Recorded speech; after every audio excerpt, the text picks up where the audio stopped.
네, 이번 시간에는 홈택스에서 간단하게 현금을 증여하는 신고 방법에 대해서 보여드리겠습니다. 요즘 증여에 대한 관심이 많으신 것 같아요. 증여세 신고하는 방법 문의가 많으신데요. 복잡한 거는 세무대리인한테 맡기시겠지만 현금 증여같이 간단한 경우는 직접 하시는 경우가 많습니다. 아무래도 세금 추징에 대한 걱정도 많으시고 실제로 세금에 대한 관심이 많아지셨기 때문에 자녀들한테 미리미리 적법하게 신고를 해서 비과세 금액 내에서 증여를 하시고 싶은 분들이 많으셔서 그런 것 같습니다. 자, 그럼 신고 방법 볼게요. 여기 보시면 아무래도 세금 신고에 있겠죠. 자, 여기 증여세 신고, 일반 증여 신고가 있습니다. 여기로 들어가면 되시고요. 창업, 가업, 증여 신고는 복잡한 방법이기 때문에 지금 말씀드릴 건 아니고요. 신고 자료 도움 조회, 이건 뭐냐면 들어가 볼게요. 들어가면 이 서비스는 아파트나 오피스텔 등의 평가 기간 내 유사물건 매매 사례 가액 등의 재산가액 정보를 제공한다, 이렇게 되어 있죠. 만약에 아파트를 증여하는 경우에는 유사 사례 가액을 알아야 되기 때문에 그 가액을 홈택스에서 여기를 누르시면 평가 가액을 보여준다, 이런 걸 활용해서 신고하자, 이런 내용입니다. 다시 돌아가서 증여세 신고 오시고 이 모의 계산은 들어가 보시면 직접 신고는 안 할 거지만 세금이 어느 정도인지 한번 계산해 보겠다, 이런 얘기입니다. 여기 보시면 재산가액을 알고 있을 때 간편하게 계산되고 이 부분은 증여세까지 계산을 할 수 있다. 요거는 세금 신고 자체가 되는 건 아니고요. 그냥 세금이 궁금할 때 넣어서 가계산해 보시면 됩니다. 그러면 오늘 증여세 신고 부분 보겠습니다. 일반 증여 신고로 들어오고요. 보면은 현금 증여 간편 신고가 있고 정기 신고, 이거는 신고 기한을 지나서 신고하는 경우, 즉 증여세는 내가 증여일자가 속하는 달의 말일로부터 3개월 이내에 신고를 해야 되는데 만약에 그 기간을 넘었다 이러면 기한 후 신고로 들어가셔야 됩니다. 예를 들어 지금 8월 7일인데 8월 7일에 속하는 달은 8월이죠. 8월 말로부터 3개월이니까 9, 10, 11월 11월까지 증여세 신고를 하면 됩니다. 근데 그 뒤에 신고하는 경우에는 이 기한 후 신고로 들어가셔야 되고요. 신고를 했는데 잘못 신고했다, 세금이 더 나올 것 같다, 이러면 수정 신고를 하시면 됩니다. 이거는 이제 프로그램 올려서 신고하는 거니까. 자, 저희는 현금 증여 간편 신고로 들어갈 겁니다. 자, 날짜는 특별히 선택하지 않으면 오늘 날짜가 나올 건데요. 증여 계약일자 소급해서 바꾸셔도 됩니다.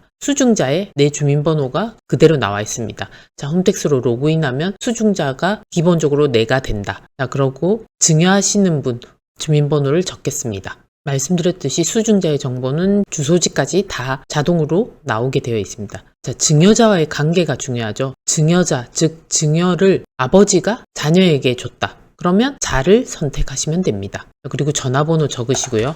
이 부분이 그래도 중요하죠. 받는 사람, 즉 수중자가 만 19세 미만의 미성년자이다. 이러면 미성년자 체크를 하시면 되고요. 미성년자가 아닌데 체크하면 저렇게 오류가 뜨죠. 자, 그리고 거주자가 아닌 자, 비거주자 체크하셔야 됩니다. 보시면 수중자가 비거주자인 경우에는 증여재산 공제를 받을 수 없습니다. 이 체크를 하는 이유가 미성년자는 증여재산 공제가 10년에 2천만 원으로 성년자보다 적죠. 성년자는 10년에 5천만 원이니까요. 이런 증여재산 공제의 차이가 있습니다. 마찬가지로 비거주자의 경우에는 증여재산 공제를 받을 수 없기 때문에 이 체크를 반드시 정확하게 하셔야 됩니다. 비거주자에 대한 정의는 이렇게 나와 있고요. 그다음 세대를 건너뛴 증여, 이거는 예시처럼 할아버지가 손자에게 증여하는 경우, 즉 할아버지 다음에 아버지 세대가 있고 그 다음 손자 세대인데 아버지가 있음에도 불구하고 손자한테 바로 주는 경우에는 세대를 건너뛴 증여의 체크를 하셔야 됩니다. 그러면 할증 세금이 붙게 됩니다. 근데 만약에 수중자의 아버지가 사망한 경우, 즉 이 사이에 아버님이 먼저 돌아가셨다, 이러면 할증 가산이라는 불이익을 받으면 안 되겠죠. 그래서 그때는 이렇게 체크하시면 할증세율이 적용되지 않습니다. 일반적으로 다 아닌 경우니까요. 이렇게 하고 저장을 누릅니다. 그럼 다음 화면으로 넘어가죠. 자, 여기서 증여세 계산을 해보겠습니다. 8천만 원을 받았다.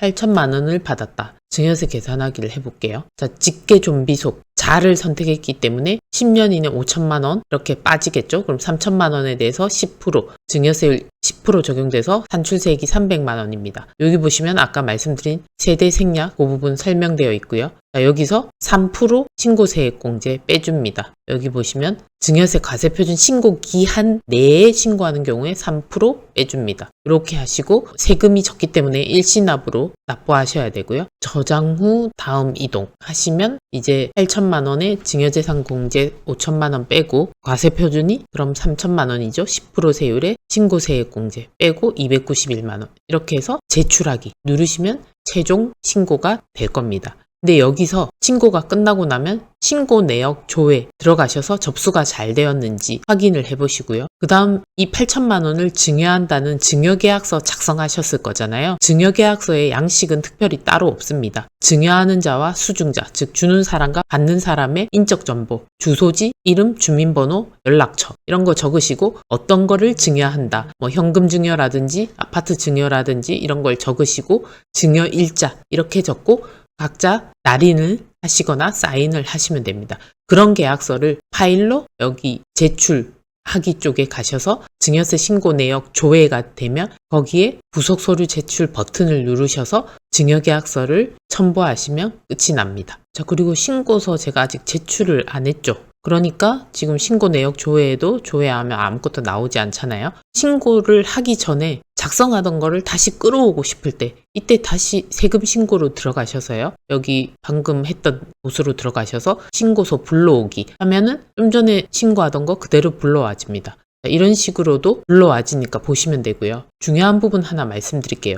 여기 증여세 계산하기 버튼은 알겠는데 증여세 포함 계산하기는 뭐냐 이렇게 물으시는데요. 우리가 이렇게 해서 세금이 나왔잖아요. 이게 만약에 부담할 수증자가 이 세금을 낼 수 없는 경우가 있잖아요. 능력이 아직 없는 경우. 이럴 때는 부모님이 이 세금까지도 같이 증여하고 싶다. 이런 경우가 많죠. 이럴 때는 291만 원을 또 여기다 넣으면 또 세금이 달라지겠죠. 그럼 또 다시 넣고 또 달라지고 이거를 막기 위해서 여기서 증여세 포함 계산하기를 눌러보면 되겠습니다. 이렇게 누르시면 포함하여 증여하는 경우에는 이렇게 된다. 그래서 세금까지 같이 증여를 하시고 싶은 경우에는 이렇게 반영하여 신고하기 하시면 세금이 달라지는 걸 보실 수 있습니다. 자, 그리고 또 주의하셔야 될 게 이 5천만 원, 성년자 5천만 원, 미성년자 2천만 원 이게 매번 주어지는 거 아닌 거 아시죠? 10년에 공제받을 수 있는 금액이 2천만 원 또는 5천만 원 꼭 기억하셔야 되고요. 2024년부터 새로 생긴 제도죠. 혼인 및 출산 증여재산 공제 이것도 있으니까 24년 1월 1일 이후 증여분부터 혼인의 경우에는